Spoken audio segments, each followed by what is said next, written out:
Regardez ce qui se passe lorsque le CCI passe de la zone au-dessus de 100 à la zone en dessous de 100, comme c'est le cas ici, ici, ici ou ici. Eh bien, généralement, ça continue de baisser. Et vous savez quoi? Ça vient de se produire aujourd'hui. On va voir si on peut gagner de l'argent avec cette stratégie. C'est dans la vidéo. Salut, c'est Trado, je suis content de vous retrouver pour la mise à jour de l'analyse technique du CAC 40 avec, comme vous pouvez le voir, une sérieuse alerte aujourd'hui avec 1,2% abandonné par le CAC 40. Pas n'importe où, on était au pied d'une résistance qu'on a maintes fois évoquée, c'est cette zone jaune. On disait pas plus tard qu'hier que fallait pas espérer que ce soit passé sans encombre. Ça ne fait jamais que 1, 2, 3, 4, 5, 6 séances où on essaye de passer cette zone sans avoir beaucoup de succès. En tout cas, le repli est amorcé.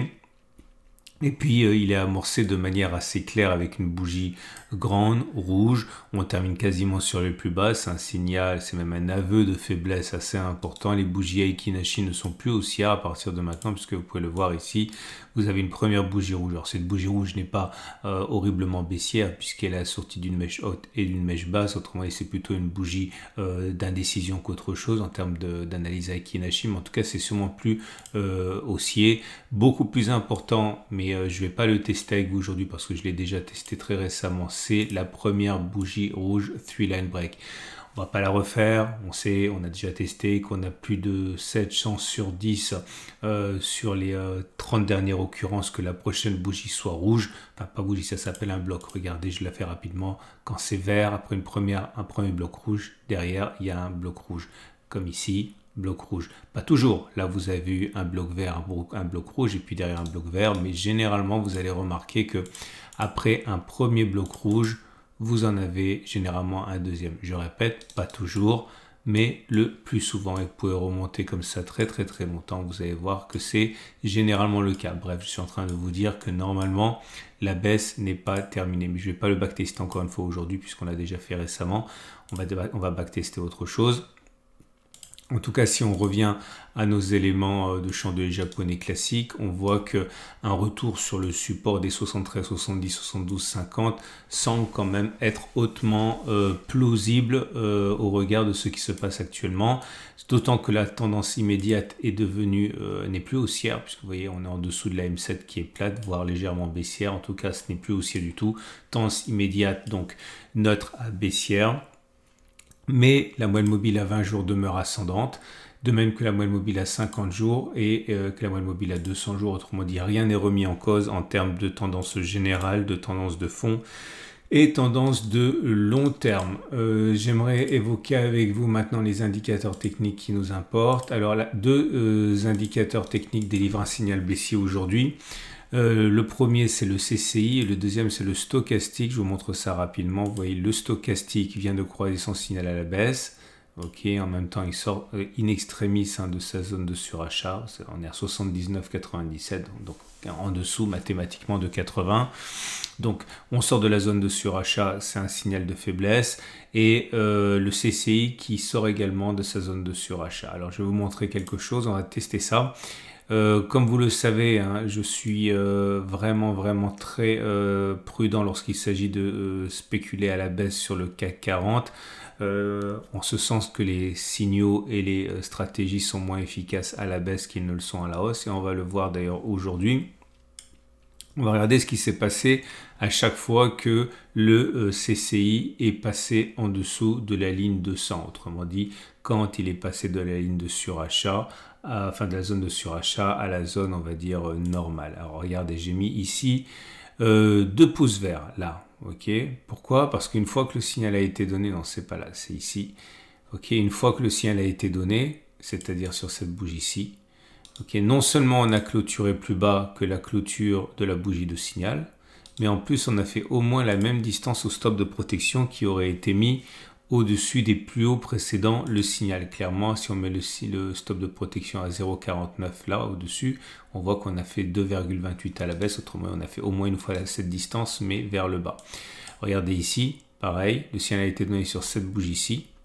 C'est sur cette bougie-ci que le CCI est sorti de sa zone de surachat. Est-ce qu'on a eu une clôture plus bas que la clôture de la bougie de signal avant de repasser au-dessus des précédents sommets et donc le stop de protection pour un trade baissier? Oui. Est-ce qu'on a fait au moins la même distance mais vers le bas? Oui, largement, puisqu'il fallait faire au moins 1,58 et on a fait voilà 3,50. Ok, donc c'est également un double pouce vert pour dire que la stratégie a fonctionné. Ça ne fonctionne pas à tous les coups. Regardez ici, ça a échoué, comme vous pouvez le constater. Il s'agissait de... alors attendez, c'est ici. Voilà. Alors attendez, non, je me suis trompé. C'est ici, ça a fonctionné et juste après, ça a échoué. Regardez, on est passé légèrement en dessous de 100. On est à 99 sur cette bougie. Ok. Est-ce qu'on a fait au moins la même distance que le stop de protection mais vers le bas? Non, on a directement été déclenché le stop de protection. Donc c'est un double échec. Par contre, sur le coup d'après, ici, comme je l'ai dit, non seulement on n'est pas repassé au-dessus avant de faire une nouvelle clôture en dessous, mais en plus on a fait beaucoup plus que la distance au stop de protection. Okay, donc voilà, je fais défiler devant vous. Et j'ai fait le test pour vous 43 fois. 43 fois, ce qui nous amène voilà, jusqu'en 2020. Donc ce qui nous amène voilà, 3 ans en arrière. Et voilà les conclusions qui s'imposent tout en sachant que ceci est donné à titre purement indicatif et de partage de ma méthode. Il peut y avoir des imprécisions, il peut y avoir plein de choses qui militent pour la plus grande prudence et puis surtout on ne peut pas tirer de règles sur 34 occurrences. Mais voilà, est-il possible à partir maintenant qu'on ait encore une clôture plus bas, autrement dit que la baisse ne soit pas terminée? Totalement. Ok, c'est comme ça que ça s'est produit 24 fois et ça ne s'est pas produit comme ça 19 fois, autrement dit 56% de chance pour que l'on clôture plus bas que la clôture du jour, 7406, avant de repasser au-dessus des précédents sommets. Est-ce qu'on peut envisager qu'on fasse au moins la distance au stop de protection, c'est-à-dire les précédents sommets 1,62 mais vers le bas? Alors là, ça s'inverse, c'est 19 cas où ça a fonctionné ainsi, 24 cas où ça n'a pas fonctionné ici, autrement dit 44% de chance pour qu'on aille faire la distance 1,56 mais vers le bas. Donc qu'est-ce que ça veut dire? Ça veut dire que clairement, est-ce qu'il est plausible que l'on descende? Oui. Est-ce qu'il est plausible que l'on descende beaucoup? Pas vraiment. Ok, donc clairement on pourrait avoir quelque chose comme ça. Donc c'est bon à savoir pour votre stratégie, mais tout en gardant à l'esprit que je n'ai pas tenu compte ici non plus du 3-line break et d'autres éléments qui sont extrêmement négatifs. Hein. J'ai pris tous les signaux. Donc c'est d'autres raisons, hein, des raisons supplémentaires de considérer que la baisse n'est pas finie. Et on va donc terminer avec l'Ishimoku.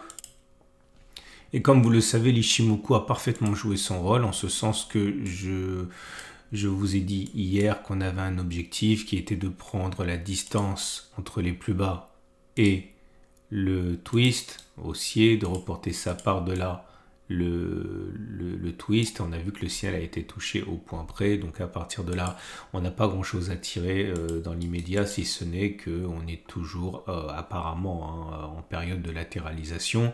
Alors à ceci près que la tendance immédiate est toujours haussière, la tendance générale est haussière puisqu'on est au-dessus de la Tenkan qui monte, on est au-dessus de la Kijun qui monte. Par contre la tendance de fond délivrée par le nuage est neutre puisqu'on est dans un régime de nuage plat. Alors, on va passer au trade du jour, mais juste avant ça, coup de projecteur sur l'or. L'or parce que, voilà, vous le savez, 2 fois par semaine, je fais une vidéo sur l'or qui est un outil fantastique de diversification qui réduit la volatilité. Et pour vous donner envie d'aller voir cette vidéo, je vous fais une présentation rapide des éléments. Donc JP Morgan qui annonce que normalement 2024 devrait être l'année des records pour l'or. Également une information très intéressante, la Banque centrale égyptienne qui a augmenté de 300% ses détentions d'or. On sait très bien qu'il y a un phénomène de fonds chez les banques centrales qui est d'accumuler de l'or et de l'or.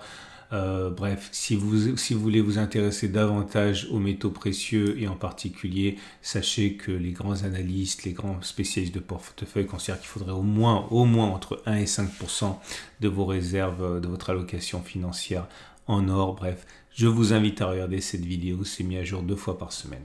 Et Vous avez la vidéo par transparence à la fin de cette vidéo aussi.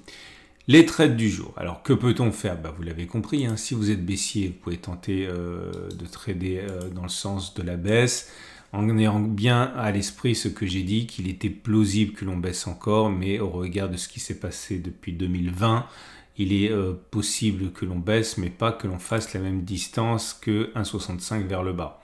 Ok, c'est donné simplement à titre indicatif. En tout cas, voilà, ça peut baisser, mais soyez pas trop gourmand statistiquement.